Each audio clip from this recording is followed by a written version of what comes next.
All right, after getting slammed earlier this month, the price of oil started to rebound a wee bit this week.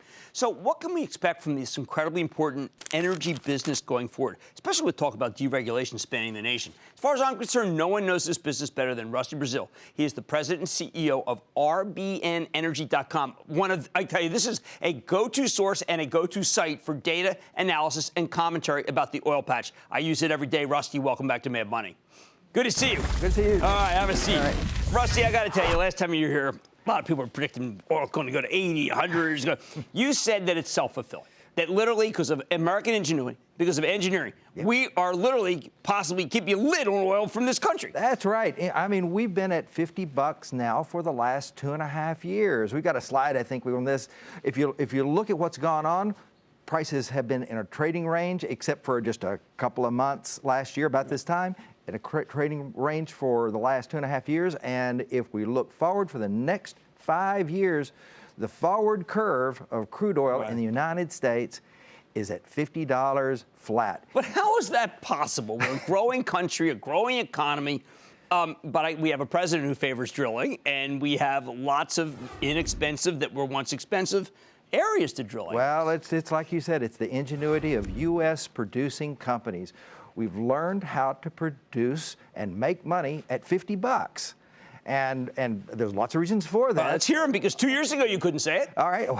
Well, the reasons why are basically longer laterals. That means that we're drilling down and we're drilling a 2-mile lateral where that wellbore is connecting to lots of rocks. A lot of rock hydrocarbons fall into that drill bore. Secondly, we are pumping a lot of sand down. They're fracking a lot of that rock, and therefore there's more hydrocarbons that can move through. And we're doing a lot more pad drilling, so we can get the economies of scale by doing that. But here's what I don't understand. I mean, the Permian's been around forever. How the heck could the Permian be like Saudi Arabia? Again, they've been drilling there for 50 years. But not using that technology. It's the technology that makes it work, because out of those wells, we're getting a lot more hydrocarbons. We get a lot more hydrocarbon out of each well. We're getting it cheaper per unit because the well costs haven't gone up much at all. Okay, you did a great piece recently about the Dakota Access and how when you use pipelines, that Bakken, some of that Bakken oil, which we know has been taken off, you always talk about rig counts drop there. That oil could be valuable at these prices. You can. As a matter of fact, we had a rig count increase again this year, again this week from Baker Hughes, and the Bakken had an increase in rig count. It did. So, now, if the previous president was going to block this Dakota Access, but with President Trump, deregulation, that oil can come back and be marketable. It can be. Now, it was being marketed before via rail. That was more expensive. Economics are not as good, so now the economics will be better, therefore there'll be more of it. We are surprisingly underpiped in this country. Marcellus, Utica, all the projects that are going down in the south, and we're under gas in Texas? Well, there's 2 or 3 things going on. Okay. First of all, we have a lot of production coming on in Marcellus and Utica. There are about 20 new pipeline projects either being built, or many of them are actually reversals, so they're not requiring new steel to be in the ground.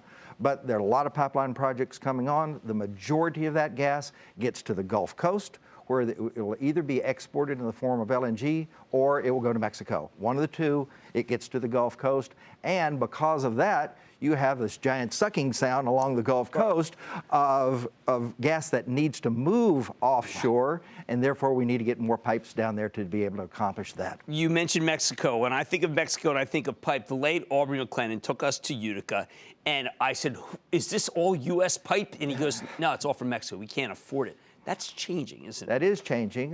President Trump has at least made the statement that all pipeline projects in the U.S. will need to be sourced from U.S. Steel.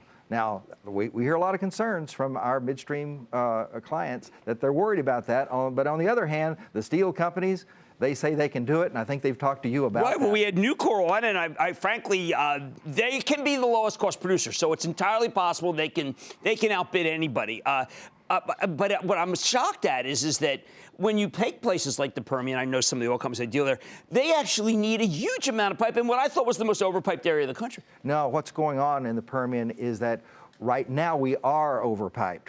Okay. But if you look at the production forecast out of the Permian for crude oil, for natural gas, and for natural gas liquids within the next 2 or 3 years, somebody has got to build several new pipelines out of there. I would say a handful. And President Trump in general, what's he been meaning for fossil fuels? Well, for fossil fuels, his message has been deregulation. Right. For deregulation, that is definitely a good thing for all the companies that you and I know and love. All right, let's talk about, look, without mentioning names, because everybody is your client, everybody. How are they feeling?